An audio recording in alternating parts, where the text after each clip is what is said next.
Hello. Hello. Happy Friday. Happy Friday. How are you? I'm good.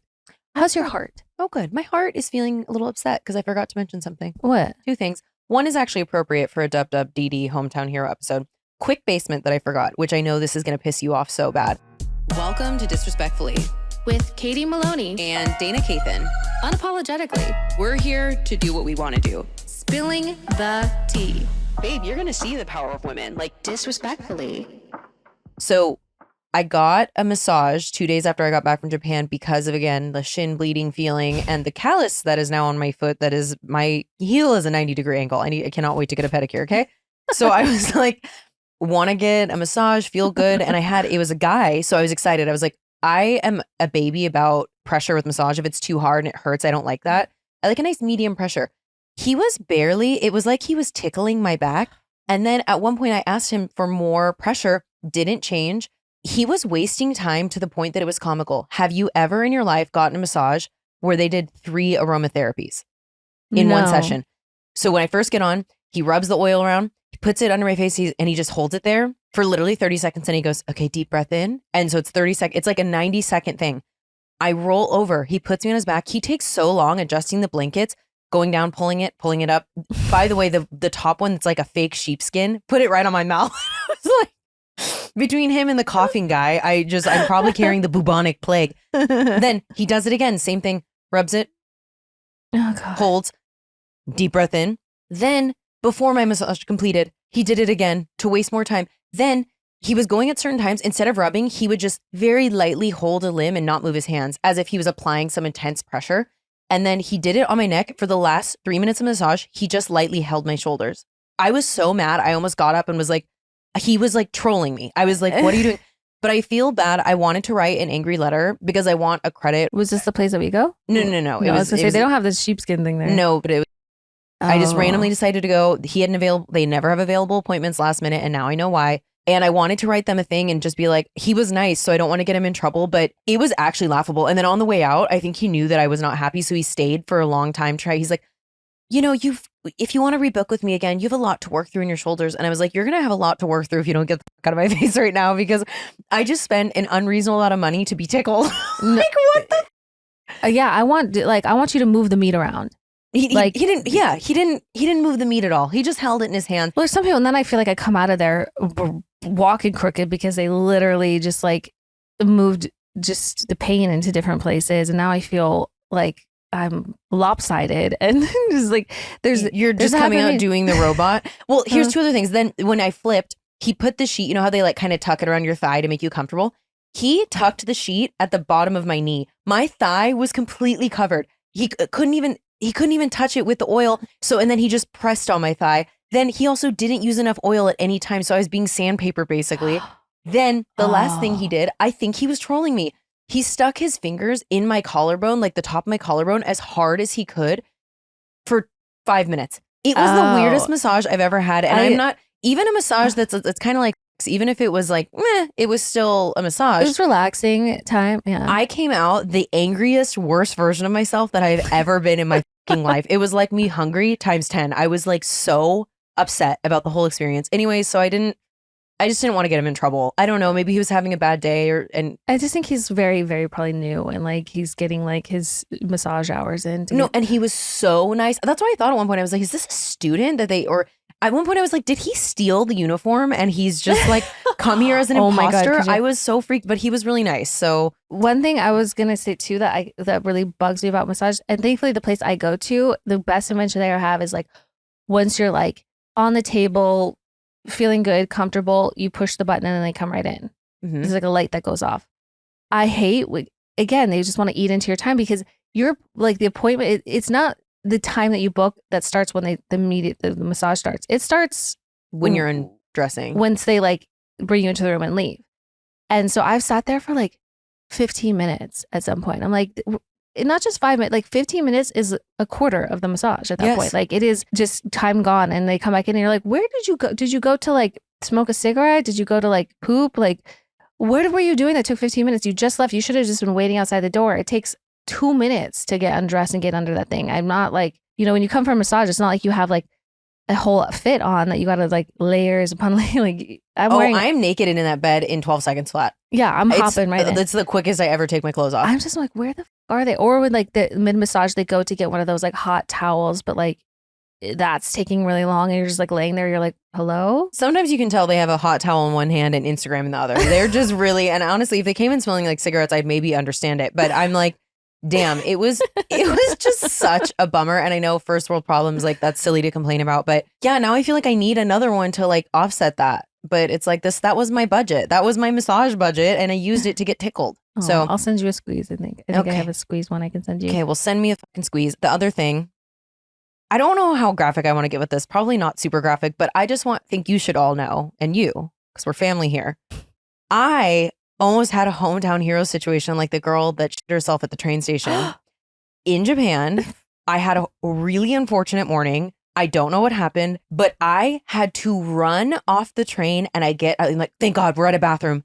The longest line for any bathroom I've ever seen in my life. By the time I made it from outside the wall where I was waiting, I was at a 90-degree angle and I don't know the fucking language. So I was like, got out Google Translate and I almost was like, please. And at one point there was a kid, parent bathroom in there. And at one point it got free and there were still 6 people ahead of me. I counted and it was right next to me. And I was sweating, beads of sweat. I almost ran in there because I was having an emergency, but I was like, I didn't want to be rude or come off as like, oh, the disrespectful American or whatever. So I made it. I didn't have quite a train station situation, but I was like, wow, if I didn't make it, I'm going to have to tell them about this because it's only fair that we're asking them to tell us their darkest secrets. Was it like a turtle thing? Oh, it was an emergency. No, it was literally pants off and like waterfall. Like, oh my God. Do not put this in a cut down, but this is for them to hear. Anyway, so I was thinking of you all when I was on my trip because I was like, the girls will just freak. Anyway, I think about you when I almost shit my pants too. Yeah, every time. I would assume so. My favorite is when you tell me you have a chin hair and it reminded me of like, cool. What am I, the bearded lady? Oh, one other thing I'll say that Japan has elevated. I thought this was so amazing. And why doesn't everywhere have this?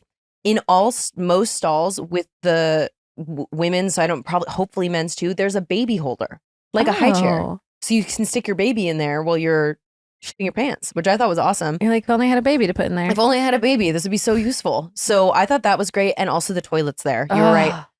Every toilet, even in the nastiest looking corner of that, like you're like, which there's very few like sketchy looking places in Japan, but you're like, I know that toilet is top notch. It is heated.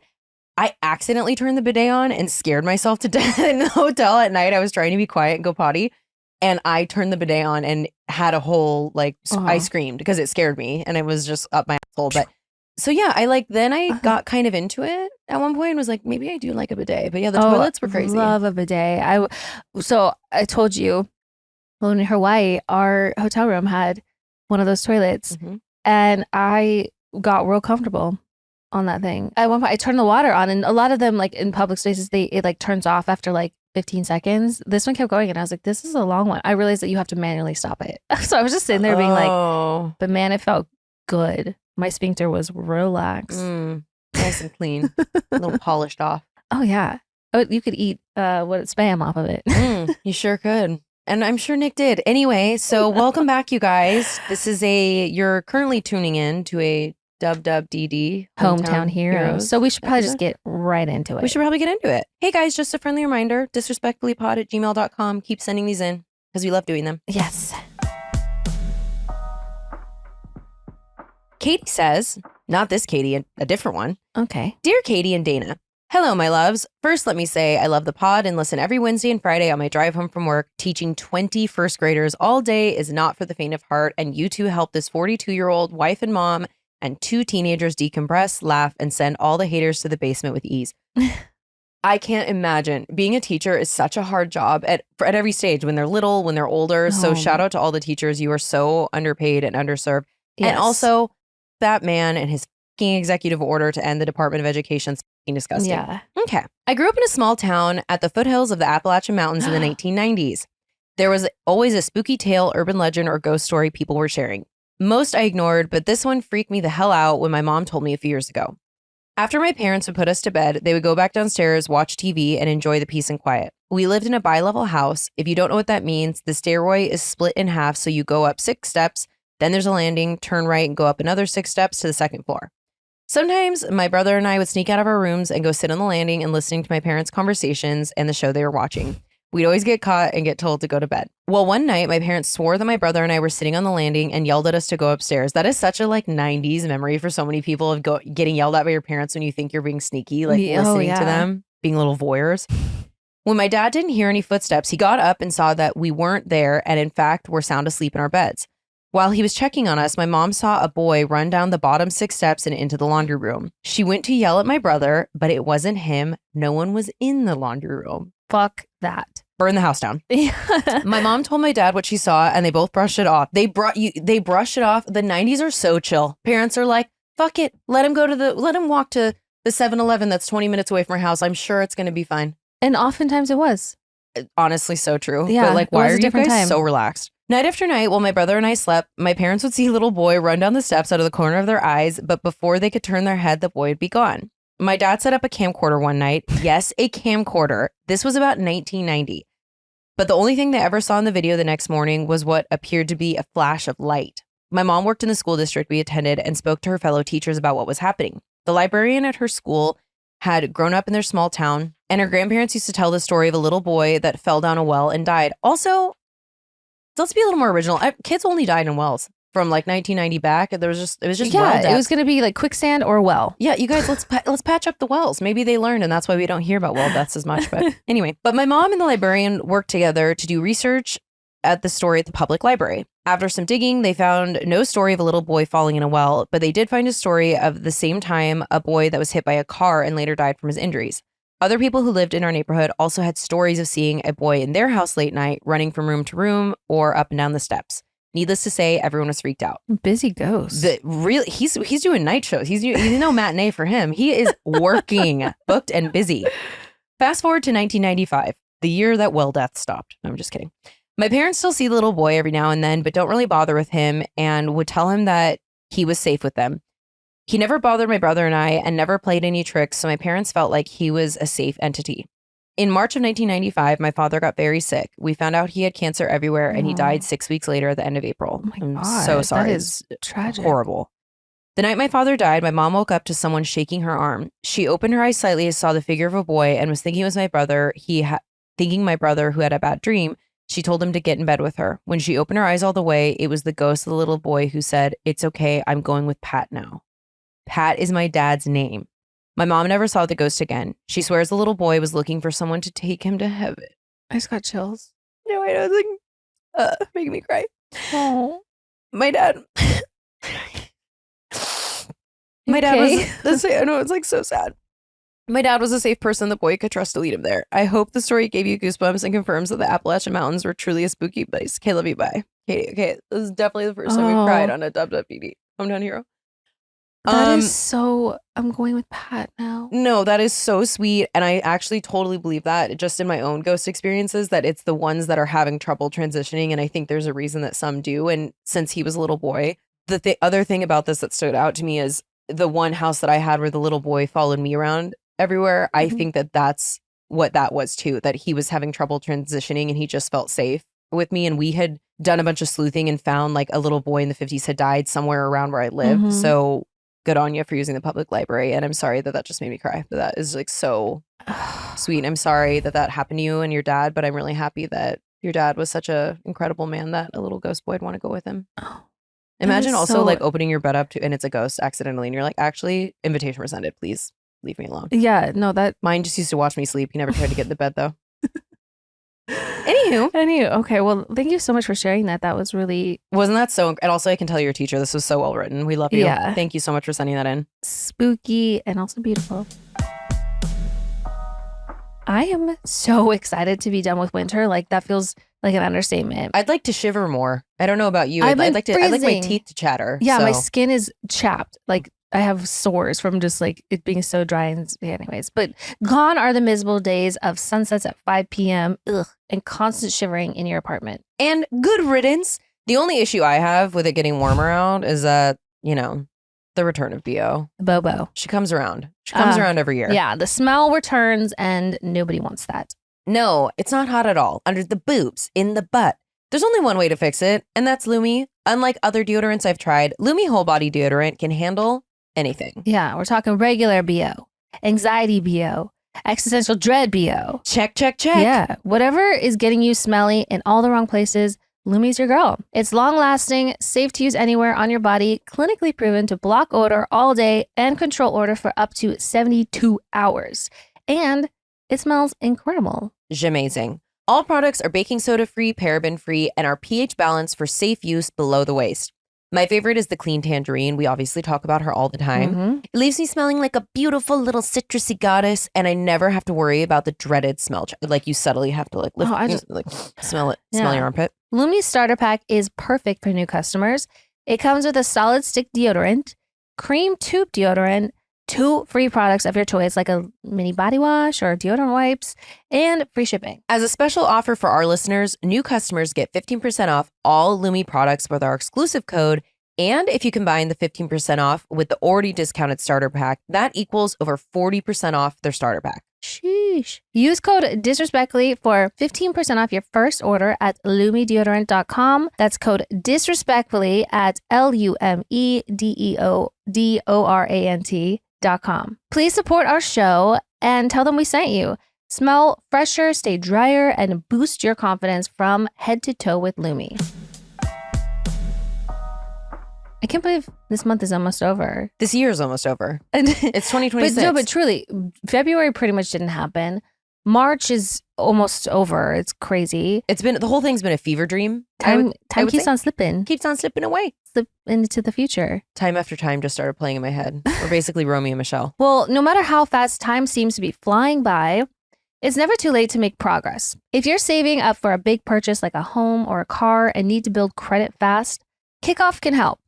They're the #1 credit building app in the App Store, and plans start at just $5 a month. No credit check, no hidden fees, and no interest. Sometimes life starts coming at you and it just won't stop. It's like my laugh lines. They're like the rings on a tree. I know how long things are going. Whether it's unexpected illness, expenses, or just getting behind on credit card payments, no one deserves the stress of bad credit. That's where Kickoff comes in.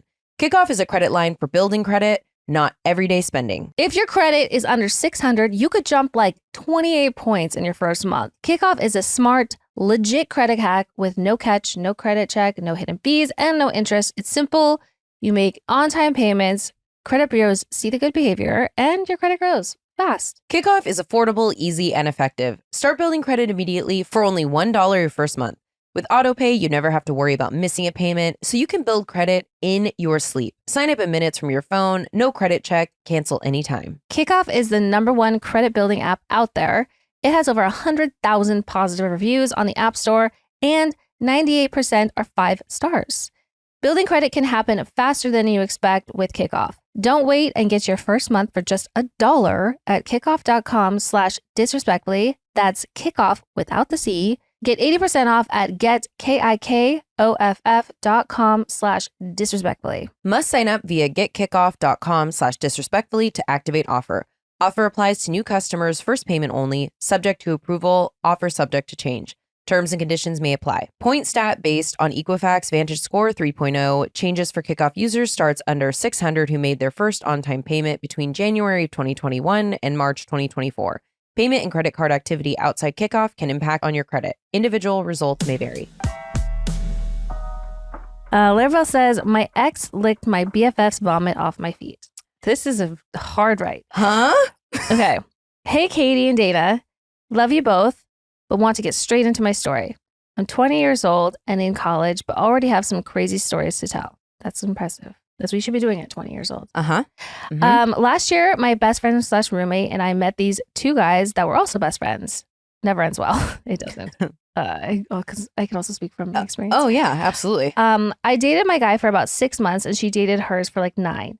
Hers turned out to be just as annoying as mine, and mine turned out to be clinically insane. More stories if you want them.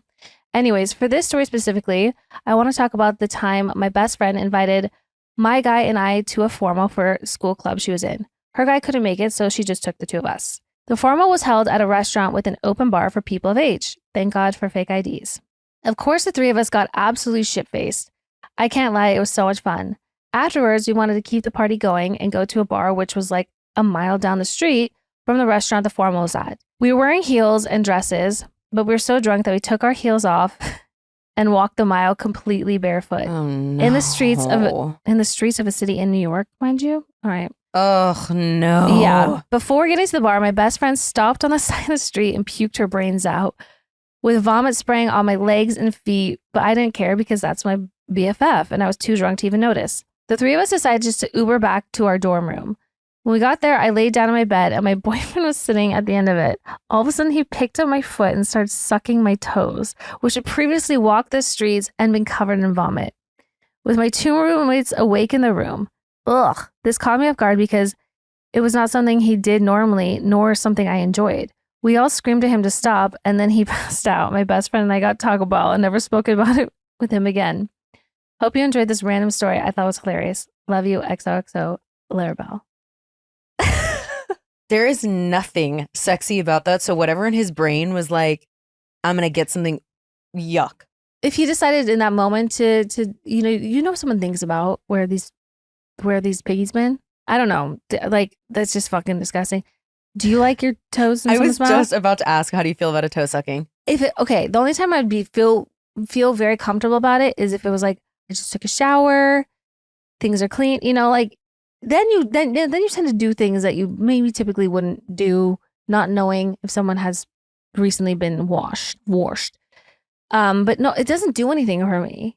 It does nothing for me. Suck my, why don't you? Not my toes. That doesn't do any, like, to each their own. I'm not kink shaming, but I once had someone do it in like the heat of a moment when I don't think I was freshly showered. And it's not like, I keep my feet pretty well manicured. So it's not that, but I just like, I mean, the way I think was looking back at him, I'm like, I was just like, I don't like this at all. I don't need this. Yeah, I think the feet sting are more for the person that's actually doing it, not for anyone else. Like, it tickles. Yeah. Exactly. It's more of like, it kind of just like takes you out of the moment. I have to do breathing exercise when I get a pedicure because my feet are ticklish. I'm like gripping the fucking sides of the chair and just like. My thighs switch like in the way the doctors test your reflexes. I'm like getting a pedicure and like almost. When they're like scrubbing your feet with that like weird like hard sponge thing and then they get into the arch of your foot.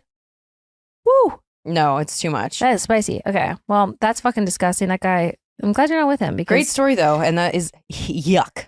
Anyway. Yeah, I hope you didn't kiss him. Oh God, absolutely. Anytime. She kissed her cheesy beanie burrito. That was it. Chanel says, hi friends, I love you gals, Vanderpump Rules, and of course the pod. I've been wanting to write in for a while, but could never think of a story to share until you requested stripper stories. Mm-hmm. Now it's finally my time to shine. I watched Honora on the plane again. Cried. It was a good, cried. My name is Jill, but my old stage name was Chanel, so you can call me that here for the sake of the theme, LOL. I have 2 quick stories and hopefully they make you giggle or cringe. I do want to give a heads up that one of these stories involves a form of sexual assault in case a trigger warning is needed. Thank you. Thank you. That is very considerate of you. I'm 32 now, but when I was 20, I danced at a strip club in a small college town for a brief time, and it was honestly such a blast. One Saturday night, I was working, and of course, it was full of drunk, horny men per usual. Toward the end of the night, this incredibly intoxicated man requested a $500 VIP dance with me. He was so drunk he could barely walk, but I couldn't pass up the money. It's essentially an hour-long private lap dance. An hour of anything is a long time. No, I need to sit down. Yeah, that's the stamina on you, Chanel. I take him into the private room with this crusty old couches and start to dance. The first few minutes, there was some talk and him trying to flirt, but almost too drunk to hold up a conversation. About 15 minutes into the lap dance, I had my back to him and noticed he got really quiet. I turned around to see this man had fallen asleep during the dance and was snoring. No. I didn't know whether to laugh or cry because he was either so drunk he passed out or so bored he couldn't stay awake. Babe, he was wasted. He was drunk. He was drunk. There's a small window to the DJ booth that overlooks the VIP area. I got up and asked the DJ if I could just be done and told me I didn't have to finish. The man got kicked out for being too intoxicated and I got to keep his $500. $500 for 15 minutes was a great deal. LOL. 100. And also, yeah, if someone's not following, I'm pretty sure in strip clubs, it's like you follow the rules of the road or you lose your money. You don't get to you don't get a refund. Another busy Saturday night, I was working and had a man request me for a lap dance. This was just a regular quick dance in a designated lap dance area in the middle of the club. Nothing seemed off about this man at first, just your typical strip club patron. Toward the end of the dance, I briefly turned around and felt this man quickly stick his finger into my underwear. He was clearly trying to stick it into my lady bits, but was unsuccessful. I quickly swatted his hand away and turned around in shock to see his creepy-ass grin on his face, clearly proud of himself. 20-year-old me was in shock and didn't know what to do. 32-year-old me wishes I would have smacked the shit out of him. Luckily, the bouncer who supervises the area saw this happen, and the man was immediately removed from the building and banned from the property. It's true that the majority of these men who come to strip clubs think they can touch and treat these ladies in any way that they please. That's why I preferred the fun female customers. Hope these weren't too long and that you enjoyed them. Love you lot, Chanel. Oh, that would always be like a concern of mine, is that some guy is going to get extra handsy. Because I mean, sometimes they are allowed to like touch certain things, you know, like they're allowed to like smack your ass, or like they're allowed, you know, maybe a quick boob grab. But like anything beyond that's fucking, it is assault and it is gross. I mean, but more hilarious than that, like your typical strip club patient are the ones that like think that the stripper likes them. So wild. I think I told you like no, man, I think she's like really into me. She keeps looking at me. Yeah. It's her job. I think I told you that guy I was dating who had a membership at a strip club, and he was like, no, she wanted to date me. And I was like, she didn't want to date you. You're an idiot. Also, I so understand you need to, I don't even think you necessarily need to forgive yourself, because I hope that you see this now as a 32-year-old. But also when you're young and things like I was sexually assaulted several times as a healthcare sales rep back in the day. And it was before Me Too. I didn't know any better. So like, I wish now that I had sued a fuck ton and reported people, but I didn't because I didn't know any better. But yeah, as 32-year-old, I would beat the shit out of that man now. Unfortunately, us in our later years look back on a lot of incidences and go, that was fucked up, wasn't it? Like, oh, it's crazy. Yeah. Okay, but love the stories. And yeah, we want more strip. And also shout out to the bouncer who was watching you and doing his job, because they should be protecting women in strip clubs. So love that. Amen. Lou says, hey ladies, second time writer, hometown hero the time I was a stripper for a day. Hoping to make the pod with this short and sweet one. The worst sex I've ever had. Anyways. We'd be here all day if I had written my stories for that. How do I choose? Maybe we can write a book later. Back when I was younger and not as confident in pointing out my lover's weaknesses, I went on one date with a lifeguard from my local gym. He was fit, hot as fuck. So fast forward 2 hours later, when his idea of foreplay is singing James Blunt, You're Beautiful while playing the guitar. That's so Knuff. I'm just Ken. Like, it's that vibe. You're beautiful. Ugh. Okay. Then proceeding to aggressively rub my labia through my jeans. Anyway, I thought this can't get much worse. And I've shaved, so I'm not wasting that. Oh, no. By this time, he's naked from waist down and raring to go. Needless to say, the foreplay had me drier than Gandhi's flip-flop. Sorry. I laughed so hard. First of all, the use of like flip-flop and not just like sandal or something. Like, so I'm trying funny to picture like Gandhi in a pair of Havianas. This didn't stop my guy from thrusting his way in. With each push, the friction from my dry vagina pulled more and more of my own labia skin inside myself. Much like a coochie sinkhole. Ooh. It's just, I know the feeling. I can feel it. Yeah. Even I wasn't polite enough to continue this mess. So pushing away, stating, you're just too big, eye roll. Anyway, I put his dick in my mouth, and with the slightest sign of moisture, it was all over. I silently got dressed and walked with my legs the furthest apart that they've ever been to my car outside, where I drove home to reflect on this awful ordeal and treat my third-degree vaginal burns. I never saw him again and always carry lube. Stay away from lifeguards with acoustic guitars. Lou. Of course he was a lifeguard.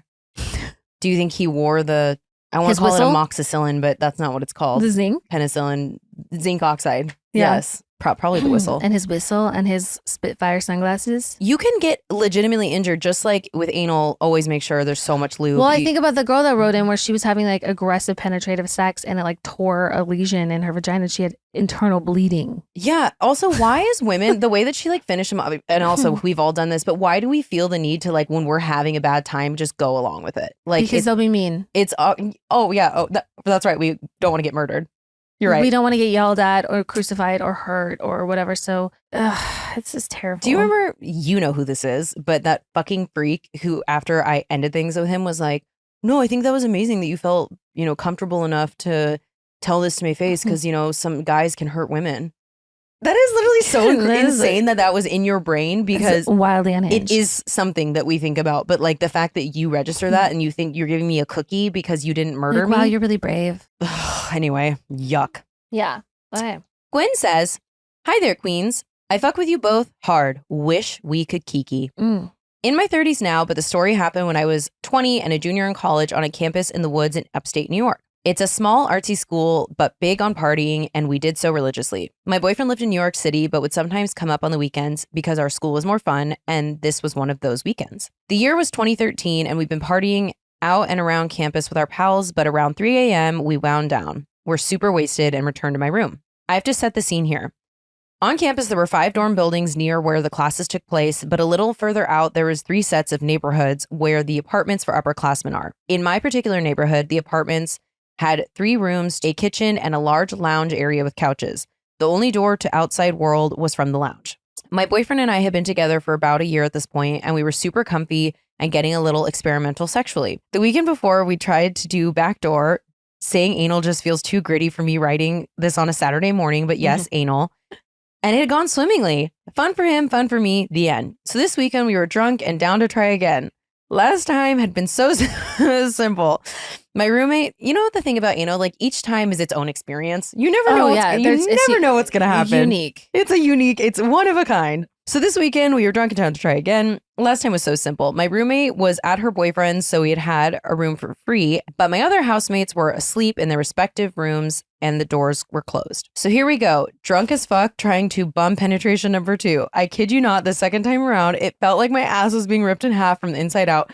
Fiber by fiber, I screamed, it hurts, it hurts. I started to feel so nauseous and dizzy, like I was going to throw up and or die. I launched my naked body out of the bed and ran to the room and into the washroom just to the left.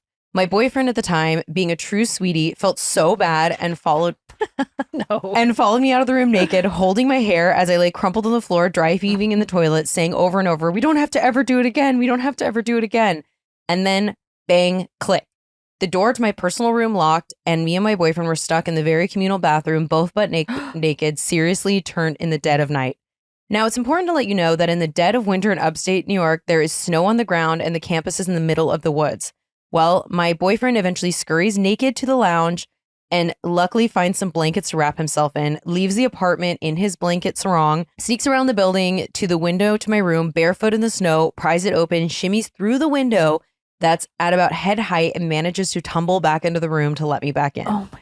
After this debacle, what else was there to do but get back in bed, being the youthful sex monsters that we were, rounding out the evening by hitting a little old school up the Jiju. Your pussy. And then we probably shouldn't have done much earlier, but passed out to sleep. Legit, probably the funniest thing that has ever happened to me. Most people agree, except for the boyfriend a few years later who didn't find it very funny. Big red flag. He's an ex now. Hee hee. 100%. Love y'all so much. Sorry if it's long. Edit to your heart's desire. When? Okay, the one thing for me here, you got back in. I'm really hoping that you made him wash his dick before, if you do anal, make sure you wash it off because you're just asking for an infection of some kind. Yeah, BV, you don't want to double dip like that. No, double dipping. It's just, it's, I know maybe it feels sexy in the moment, but just think of your pH. Or if you want to start in the V and then go to the Oh B. yeah, that's fine. You just can't Uno reverse. That is not, that is a one-way path. Okay. One-way street. That's so funny. And I can't believe he was able to wiggle his way back in. Thank God. I can't believe you still had the desire after. I'd be like, you know what? That was stressful. I just need to sleep this off. Oh, I could in my 20s in college, please. Absolutely. Yeah. Well, true. But yeah, now I'd be like, I need to go to a spa for a week and probably a therapist. Put it on ice. Get an emergency session, sit on a donut pillow, cry to my therapist. All right. Haley says, "Hey girlies, very big fan of you both and appreciate you taking the time to read this. I have a story about my now husband. One of the times he absolutely pissed me off, and instead of me taking the high road, I took the road less followed but highly flavored. For reference, we've been together for 10 years and I have 2 beautiful children and I love him, but boy does he tug on my anger string. After a long day a few years ago, my husband and I had began arguing about stupid things such as chores and housework. After about 15 minutes of back and forth words, he briefly ended the conversation by calling me a stupid bitch. Not good. Normally, being a Sagittarius queen, I would have lost my shit and called him every name that I could think of, or went so low I wouldn't be able to pull myself out of the hole that had already been dug. I know how that feels. When you're at that, you're at a 10 and you're like, I'm doing you a huge favor right now. I have a rage blackout and I can be really, really mean. Anyway, you listen, I've worked on it. I don't do that so much these days. So instead of being malicious or nasty in the moment, I waited for him to slip peacefully off into a deep sleep. And then I took out my glitter body dust spray and sprinkled the shit out of that glitter onto his face. I get up and leave for work before the sun even starts rising. So at about 9:30 a.m., I got a text asking why did I dump glitter all over this man's face and how he can get it off. I told him that the next time he wants to act like a little bitch, I'm simply just going to make sure his appearance matches the part. Amazing. I don't always choose violence, but sometimes it's needed. Please keep being amazing, and I look forward to all the new content to come. XOXO HF. Glitter? That's pretty awesome. Oh, it's so good, but glitter is so hard to deal with. You get a fleck of glitter on you. I've had one on me since 2013. I can't get it off. I saw a TikTok of this gal talking about referring to it as divorce dust. Oh. She's like, rather than, having to deal with men who are like married and like them being pigs by the call shows, I just wear like tons of body glitter because that is never coming off. Mm-mm. So it's like a man repellent for just men that shouldn't be doing that type of stuff. I saw a TikTok of a girl spraying it all over her, and she was like, married men repellent. They hate glitter for that at night when she's going out. She's like, I want to do this. She's like, and then she was talking. She's like, there was even a case of like someone like how a murder was solved because this girl who unfortunately was unalived. It was like 4th of July or something, and she had like red body glitter from like Hot Topic, and they were able to like find remnants of that body. Like, amazing. Body, glitter really is out here doing the Lord's work. Yeah, I mean, we're a big fan of things that are like not crimes, but paybacky. Like, is it legal? I don't know. We're not sure. But first of all, wearing body glitter isn't illegal. Mm-mm. And if it's going to keep the scumbags away from you who are like, yeah, I think it's great. Well, if you're married to the scumbag though, and you have to see him at dinner, it's a little awkward, but good for you. Love to do it. Okay, well, I mean, that'll do for the hometowns. That'll do. That'll do, pig. Anonymous says, hey girls. First of all, you are such strong women, not only on Vanderpump Rules, but here. Truly shines through, and I admire your willingness to help us all out. Also, we love hot women who listen to heavy metal. On to my query. I'm a first-time mom. My beautiful boy is 10 months old. I have an amazing husband and support group of family, and we are even in the process of renovating our first home. My struggle is this. I have struggled pretty strongly with depression as long as I can remember. The PPD with becoming a mom has sometimes made it unbearable, and I hate that I have amazing things happening in my life, and yet finding the joy for any is extremely difficult. I feel like a terrible person, feeling numb to all this excitement. Without being invasive on your personal mental health journeys, I'm seeking advice on antidepressants. I lead a holistic life, and the idea of being on prescription drugs scares me shitless, but I don't want my son to grow up seeing me like this and my husband having to deal with me constantly struggling, and I feel terrible. Tried everything to battle depression, but I worry with hormonal changes and additional challenges of motherhood that I'm dealing with, something out of my league to treat solo. Any advice on depression struggles or medication is greatly appreciated. Love you both. First of all, I want to say that I get you, not being a mother, but I've obviously I have depression and anxiety disorder pretty much my whole life. Like the first time I really remembered, I was 13. So I have mostly dealt with this, and I've also been medicated since I was 20. So I want to emphasize this is something that you have to discuss with a physician. So either a psychiatrist or some general practitioners can prescribe medication. And for me, it's something that really should be in tandem with talk therapy, or if you're working with a psychiatrist, it's, more of a global thing. But I will say, I do think that there are still a lot of stigmas around medication. Yeah. For me, I'm on an SSRI and a mood stabilizer, and those are life-saving medications for me. I will be on them for the rest of my life. And I used to feel some kind of way about that, but now I'm like, it doesn't change my personality at all. It just makes it easier for me to deal with the highs and lows, so they're not so extreme that they're palatable. It doesn't make me numb. It doesn't make me any of those things. And that's not to say it wasn't a big journey of finding the right medication combination. It was, and it can be daunting, but it is totally doable. And I think that for you, it really seems like, we have such physical hormonal changes that happen when we go, and I'm not a mother, but you just know this as women that you go through. So it totally could be situational and is probably not a lifelong thing for you. But I think that you being aware of it is step one, and talking to your doctor. And also, there's no harm in talking to a doctor. You could always decide not to do the medication. So why not just talk to someone who is qualified to have those conversations with you? I think it's always wise to explore the options that you have that could be available to you and just see if it is a good fit for you. And again, nothing has to be permanent. And if you think just also just having like some form of talk therapy is going to help you, that you maybe don't want the medication. I mean, just it's really like there's not a one size fits all. I don't think. Like I have never been on any type of medication for depression, even though I experience bouts with it. It's not as consistent with me, so I feel like I'm able to manage the highs and lows of those things. But I think for some people, like it's life saving, and it just makes a world of a difference that they're able to function in a way that feels like balanced, I guess I could say. So I think just talk to your doctor, talk to a therapist, talk to people who will help you figure out what the best journey for you is. I also can speak to this as a child of someone that had depression. My mom had really serious struggles with mental illness, and unfortunately, we didn't have the resources to get her help growing up. And I think she was medicated when I was really young and then was unmedicated, and she should have been. And there were weeks that she would have depressive episodes that were really hard to experience as a child. And then when I started dealing with it myself, it was just like there was a lot going on. So I also love that you're having the foresight to, know the parent you want to be, and what's best for you and makes you feel the best is going to be what's best for your son as well. 100%. Anyway, love you and wishing you all the luck with it. Anonymous says, "Hey, Katie and Dana. First, want to say that I admire you both so much. Your bad bitchness is something I aspire to." Love. I'm going to get right into it. I was dating this guy for 6 months and everything was going so well. We're going out twice a week, talking throughout the day and even making future plans, Halloween costumes, trips, etc. We were planning our Valentine's weekend and he invited me to this beach day with his friends for Saturday over a week in advance. We also planned to spend the Friday night in. I cooked us dinner and we spent the night together. On Saturday morning, when I said I'm about to get ready, he said, "Don't be mad, but I want to go by myself." Naturally, I was mad. We argued, I cried, and then he left. I haven't heard from him since.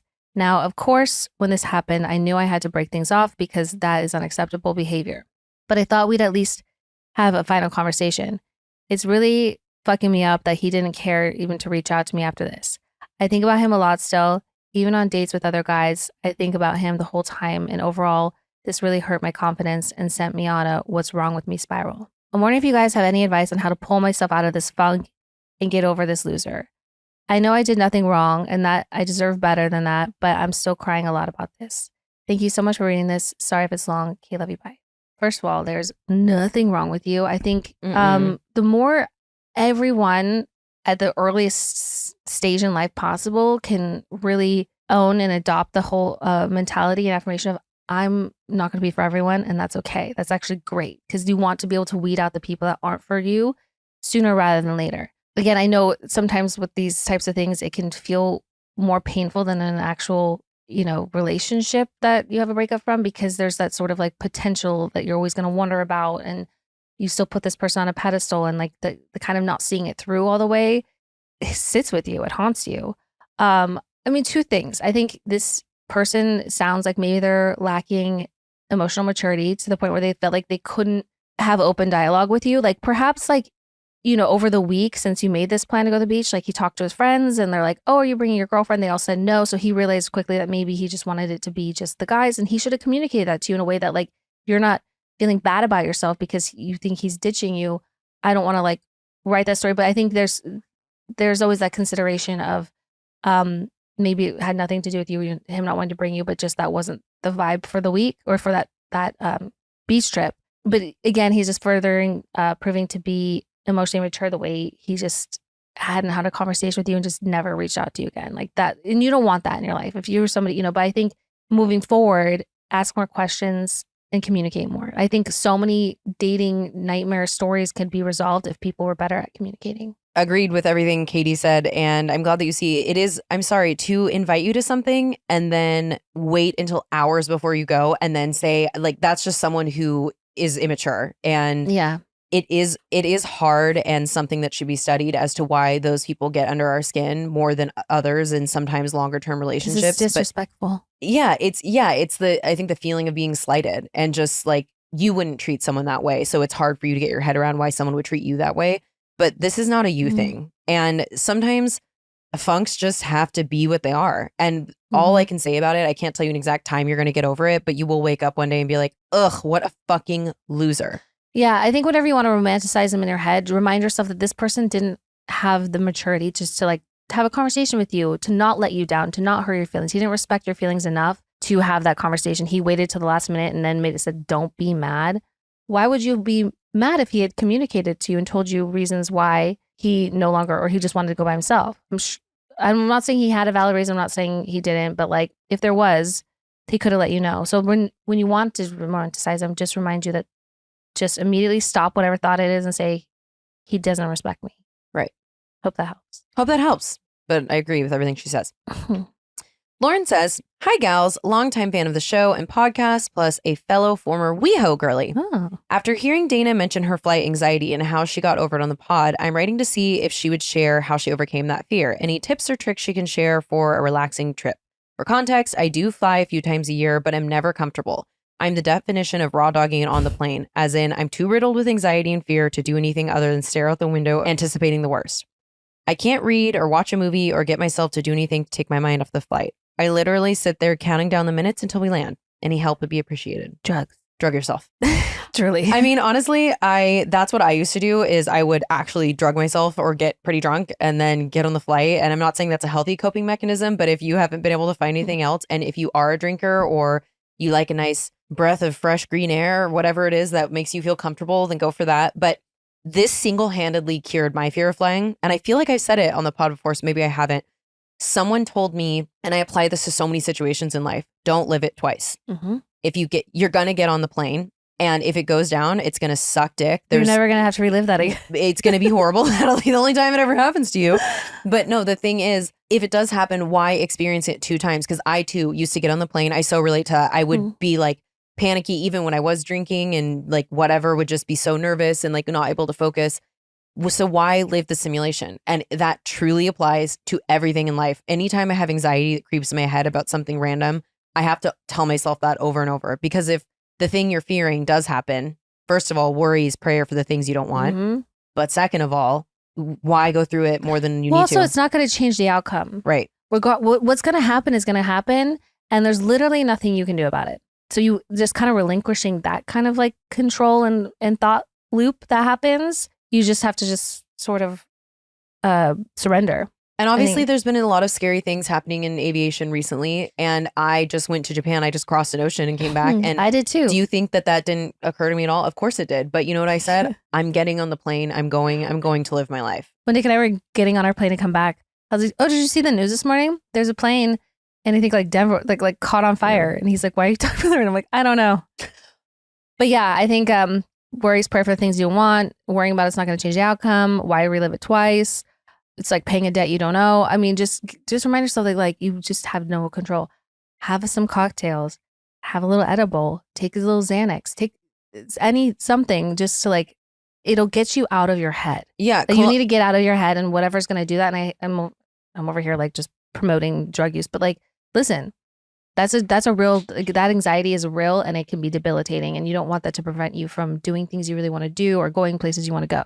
Also, a lot of those medications, they exist for a reason, and they're for as needed. And if that is your biggest source that like flares up for you, yeah, maybe medication is your option. But again, next time you're on a plane and this happens, say it to yourself over and over. As you're looking out the window, say it to yourself over and over until you get a little more comfortable, and then maybe try listening to music or an audiobook, or try watching something. And even if it's for not the whole flight, but like part of it, see if you can do exposure therapy to get up to a point where you just get on the plane and you go with it. Yeah, I mean, I know how hard it is. Like when you're really going through something, you're like, I don't want to watch TV. You cannot take your mind off it. So you do have to resort to things that just do it for you.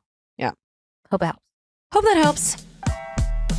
I gotta say, when it comes to grocery shopping, I've got this problem. You don't do it. I hate it, actually. You hate it. The crazy parking lots, the people slamming their carts into me when they don't respect the rules of the aisle. They're not respecting the balance. It's terrible. all around, I just hate it. But that's all changed thanks to Hungry Root. It's the easiest way to eat healthy. Hungry Root is like having your own personal shopper. They take care of the weekly grocery shopping, recommending healthy groceries tailored to your taste, nutrition preferences, and health goals.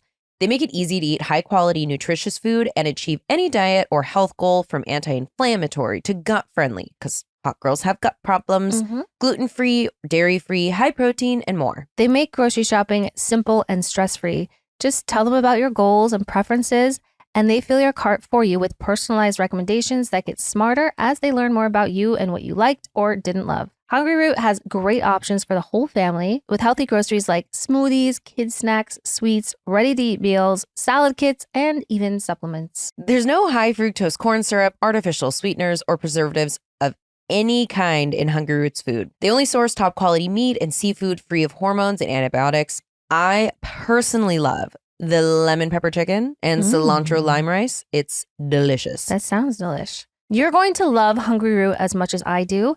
Take advantage of this exclusive offer. For a limited time, get 40% off your first box, plus get a free item in every box for life. Go to hungryroot.com/disrespectfully and use code disrespectfully. That's hungryroot.com/disrespectfully, code disrespectfully to get 40% off your first box and a free item of your choice for life. hungryroot.com/disrespectfully, code disrespectfully. M says, Katie, Dana, my two fave.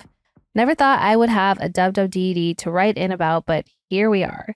I'm genuinely curious as to what you guys think of my current situation, and I need you guys to keep it real with me. So a few months ago, I went to a small sporting shop to find a gift for my boy turning 17. I have been a single mom for about 5 years. When I got the divorce, I wasn't really eager to date.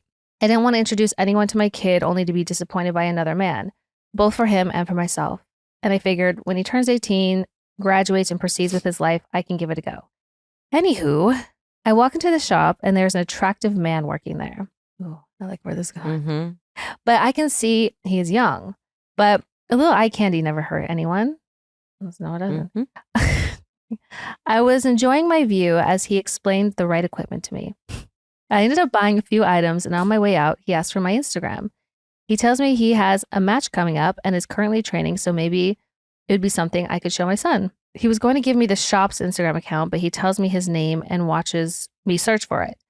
I kind of felt obligated to press follow while I was there. Oh, I hate when that happens. Hate when that happens. And when I got back to my car, I had the friend request pending. I accepted it and thought nothing of it. Well, the next day I have a DM and I see it's a response to one of my highlights, which means homeboy was really going through my page. He responds to probably my most sexiest picture on my page. You know, boobs looking just right, makeup on point. Yeah, we know the ones. He then asked me out after saying how nice it was meeting me. Oh, the laugh I laughed from my desk. I proceeded to ask him his age and he tells me 26. 26. Another loud ass chuckle came out of my mouth and I told him I'm almost double your age, but truth be told, I'm 43. And he said, so? My nail girl, who was about his age, told me how all her guy friends are in this like mature woman only phase. But I was like, oh my, I couldn't possibly. Ain't no way. Well, I did. I love this phrase. Also, someone's 20-something son just loves an older woman, truly. Oh, yeah. In even starting in the 30s. Like, it's like always some eager 25-year-old. If they're above 25, okay, fine. You know, it's just like when they can rent a car, like all of the legally adult things they're in. You know what I mean? It's like, if they're like 20, they can't drink. That's fucking gross. Okay, anyways. We hooked up, and let me tell you, I got dickmatized. Yeah, you did. Because mama still got it, and he did as well. We hooked up twice, and it was weird for me that it was strictly a hookup. Never had that experience in my life, but what was I to expect? A 26-year-old boyfriend? No thanks. Here's my problem where I need help. The other day after our rendezvous, he texts me and asks if I can do him a huge favor. All I said to myself was, please don't ask for money. Please don't ask for money. He asked me to loan him $500. When did I get off sugar mama vibes? I just responded to him that I don't have any money to loan out. Did I have it? Yes. Could I have afforded to lose it? Also yes. But dang, I was highly disappointed that he'd asked me and so soon after hooking up. Yeah, that's a little weird. This is weird. And just asking in general, period. Get it? Men ain't shit. I thought I wouldn't hear from him again, but last night he reached out and it was like a normal conversation. Normal being like, hey, can we see each other soon? Girls, Do I keep proceeding with this bomb ass hookup situation, keep it short and sweet with him, and let it be strictly that? He doesn't know much about me, and I don't know much about him. It's hard for me to tell myself, don't develop feelings. But honestly, I've been so hurt in the past with my ex. The thought of me trusting any man seems like a waste of my own time. I do want to find a forever partner, someone to grow old with, and I know this ain't it. But should I enjoy myself for now? Thank you, ladies. Hope everything I wrote made sense. Love you too. Love your podcast. Okay, the money thing is weird, but I think you like shot that down. I think you draw a clear boundary there that like, this is not anything more than that. Don't ask me for those types of favors. That makes me feel deeply uncomfortable. If he can respect that and just keep it casual between you, then I say, have fun. You're not taking him seriously. You're not emotionally available to him. So I don't see you getting like hurt by this. And I think just kind of having that mentality will keep you protective of that, because I don't know. I say yes. But definitely don't give him money. No, this is like, it's obviously a red flag and so weird to me. I mean, also, I'd be like uncomfortable having him in my home. Like, are you going to rob me? Like, no, you can't have any of my things. I would say, I agree with Katie in terms of if you put the boundary up and he never says it again and you want to keep hooking up, you know, you're not going to end up with this person, then sure. But if it's me personally, if someone does that probably once, I'm like, that is weird. I'm not your mom. I think if you can't get past it, if it's something that's going to give you it can look at this person in a completely different light, then yeah, you're not going to be like probably turned on by him. But it sounds like you personally can get through it. So if you can and you want to, go ahead. Maybe don't wear your nice jewelry if you're going over to his place and just hope for the best. But yeah, we give you permission. Get laid. Whatever. Yeah, honestly, and then if he does it again, if he shows up to your next, he's like, hey, can you meet me at this address? And it's a bank, then probably don't it's an ATM. Go out with him again. Yeah. Yeah, I think you have to be crystal clear. Like, I'm not your sugar mama. I don't give money to people. That's not what this is. But if you want to have fun, for it. Totally. Sydney says, hi, Katie and Dana. Longtime listener, first time writer. That's what they say, right? Just to start off, I want to thank you girlies for the pod. It brings me laughter and levity on my morning shifts, and I feel proud to be part of this coven. Love you. Last night, I had to make an insanely difficult decision to say goodbye to my sweet soul dog, Chanel. She celebrated her 16th birthday just 2 days before. I know everybody loves their pets and thinks they're the best, but Chanel was so much more than a dog and just incredibly special. I got her 2 weeks after I graduated high school at 17 years old and will be 34 this year. I have had her my entire adult life. So, as I'm sure you can imagine, we've been through it all together. Moves, graduations, breakups, health scares, you name it. I found this amazing company that came to my apartment, so we got to spend our last day together snuggling and listening to the sound of rain. It was so beautiful and so beyond devastating. I asked her to tell me when it was her time, and after I poured my heart out to her, thanking her for everything she's done for me, she winked and smiled, and I knew that we both understood it was her time. I'm like trying not to cry right now. This is hard. 2 of these today. Anyway, I guess my WWDD is just me looking for some advice on navigating that grief that is so different than anything else I've experienced before. How do I carry on with regular old life and not walking around sobbing my eyes out all day, feeling like a piece of my heart or my soul is missing? How do I stop feeling guilty for making this decision even though I know it was the right one? Not waking up this morning to take her on a walk and feed her and get her ready for the day feels so strange and unbearably sad. If you have any unique ways or ideas for me to honor her as well, any and all suggestions are welcome. Thank you for reading my horribly depressing submission, but just know she was so loved by so many and the happiest dog for so long. I've included a picture of her from her last birthday just so you can see what a sweet angel she really was. Love you, girls, Sydney. Well, I feel gutted. Gutted. Sydney, I'm so sorry that you're going through this, and I truly do believe we have soul animals. Just speaking from personal experience, I lost Leo, my cat, 2 years ago in June. It was just his birthday, which is so crazy. And he was young and it was just total bullshit. So he was I just know I love Laszlo, but he is just like the one. And I slept with Leo's ashes in my bed for like 2 months after he died, because I totally understand the feeling of, caring for this little thing. And like the day he died, a bunch of friends came over, Katie came over, and I had them like remove his stuff immediately because I couldn't even look at it. But then I remember that night when everyone left, it was so quiet and I felt sick to my stomach, like going to bed without him and whatever. And it took me a really long time to feel normal again. And unfortunately, I don't have any creative special shortcuts, but you just have to know that you were meant to be in each other's lives for a reason. And you're so lucky that you got so much time with him, and that what you're feeling right now is totally normal and valid. And anyone that tries to make you feel other is full of shit. Pets are our families. They are our babies, and it's so hard to move on from that. So unfortunately, you're just going to have to let time do what it needs to do and, move through the grief. I mean, yeah, when we talk about any type of grief, it's always the same kind of short answer of it just takes time. Time heals all wounds, and it's not going to be linear. You're going to have days where like you're like, I feel really strong today, and the next day you're a puddle. So like just being kind and soft with yourself, I think. And I think, yeah, just spending time with friends and people who make you laugh and can kind of distract you also helps kind of that time pass a little bit more. My intrusive thoughts are like with the dogs, with Butter and Gordo, I'm just like, there's going to be a day where you're not going to be here. Like there's life without you. And that's so, and it's been helpful, like, cause they primarily live with Tom, but they're with me a couple weekends a month or sometimes, so I do get to spend time with them. I think it's helped, that having that space and distance between us for me to like detach a little bit. It's not like I'm like preparing, but like it's still going to be devastating. They're just their personalities, and they know you and you know them, and they know how to like drink. It's just like those like little like very nuanced things that are so special with the pet, with an animal. I wish you like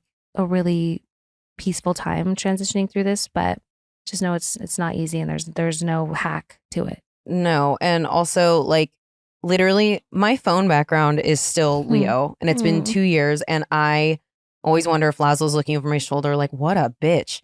When she like, see, you know what I mean? I'm like, what is she, whatever. But I don't know if you're a tattoo girly, but I got Leo's name tattooed on my thigh, and it's my favorite tattoo. So I got it like a month after he died. And I don't know, it brought me closure, and I look at it every day and I love it. And just sending you so much love. Yeah. Chanel was a good girl, and she's in the Coven.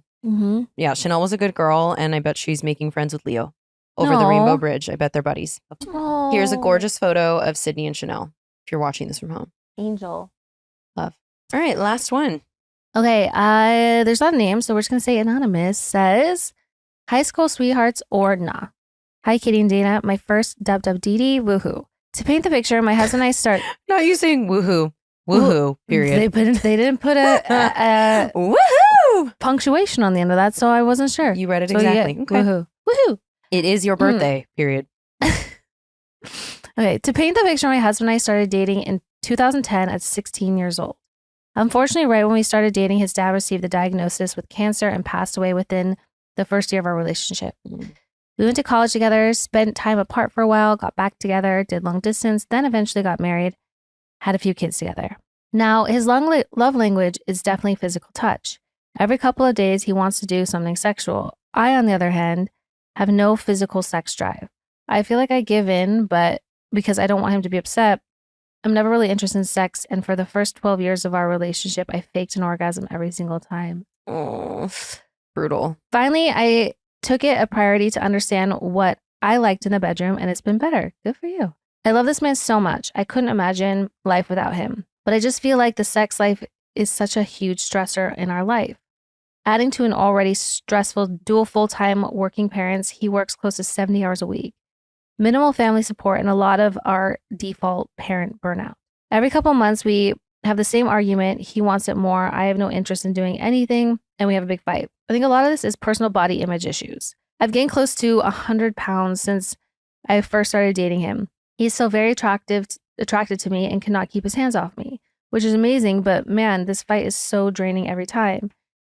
He says he will work on it, but I'm not kidding. We've had the same argument for 5 years. I can't help but think it'd be easier if he found someone with a higher sex drive. Is this normal? Help.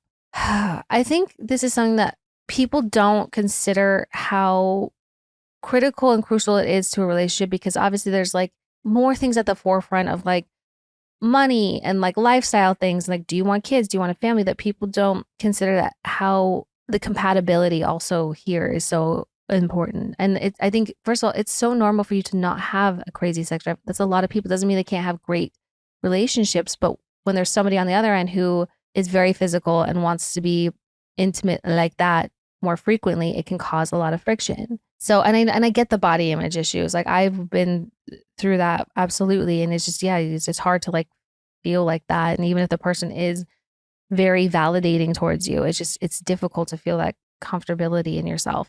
I think in this case, like, if you really want, to stay together forever in as long as possible, I think seeing like a couples counseling, a couples therapist to like so he can understand your perspective and maybe like explore things together that you maybe didn't think you would be interested in, but like excites you a little bit more. Like find out the things that like makes you want to be excited about having sex or about being physical with him. Because yeah, sometimes just like the old song and dance doesn't interest you, but if there's like something you could like introduce into your sex life that could make you excited and make you, that I think everyone else will follow. I don't think that you could have a low sex drive or not have interest in it, and that can't change and can go the other way too. Yeah, I think that a couple's counselor or therapy would be a great start because it doesn't sound like this is a relationship you just want to abandon. You love each other a lot, and it's something like this is like sounds like the one thing that's a continual problem.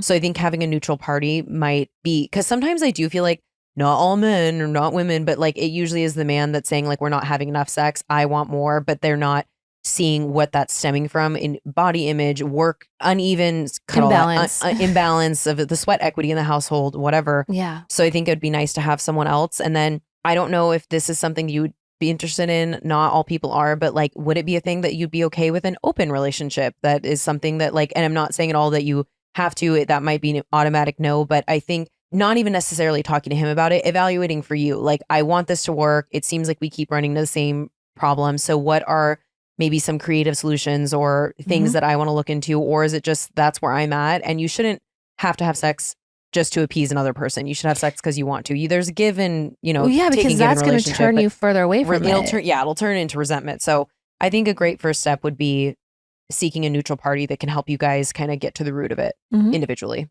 I think so too. Hope that helps. That's it. Remember, disrespectfullypod@gmail.com. We love to read all your submissions. We've so many that we want to be able to get to all of them. But again, any kind of I think we talk about hometowns, and I think people think it has to be like the most crazy wild night they ever had. Like sometimes, you witness something, or again, a particular job you had that people don't know about, whether you were like some type of sex worker. That is just always fascinating because like it's just this world that we don't even get if you it. worked in a fucking call center, like sometimes there's just funny, like the story. My favorite stories that come out of these are the ones that surprise us of just like random things, but also keep the mess coming in as well. Oh yeah, I know we're asking for a lot, but obviously, but I think some people just feel like they don't have a story. Everyone has a story. You all have stories. Yeah, absolutely. People are just inherently fascinating. Well, okay, love you. Bye. Love you. Bye.